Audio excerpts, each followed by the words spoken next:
একটি ছোট গ্রামে রাহাত নামে এক গরিব ছেলে থাকত। রাতে সে কেরোসিনের ক্ষীণ আলোয় পড়াশোনা করত।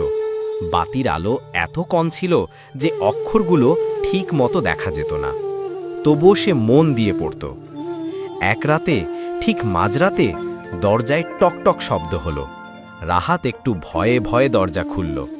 বাইরে দাঁড়িয়ে এক অপরিচিত বুড়ো মানুষ, মুখে হাসি, হাতে বড় একটি ব্যাগ। বুড়ো বলল, তুমি তো পড়াশোনা করছো, এটা নাও, তোমার কাজে লাগবে। রাহাত অবাক হয়ে ব্যাগ খুলে দেখল, ভিতরে নতুন বই, খাতা আর একটা ছোট্ট সৌর লাইট। আলোটা জ্বালাতেই পুরো ঘর উজ্জ্বল হয়ে উঠল। সে কৌতূহল ভরে জিজ্ঞেস করল, আপনি কে? বুড়ো মুচকি হেসে বলল, আমি একসময় তোমার মতোই ছিলাম। কারো কাছ থেকে আমি একদিন আলো পেয়েছিলাম, আজ তোমাকে দিয়ে গেলাম। কথা শেষ করেই বুড়ো মানুষটি হঠাৎ অদৃশ্য হয়ে গেল, যেন বাতাসে মিলিয়ে গেল।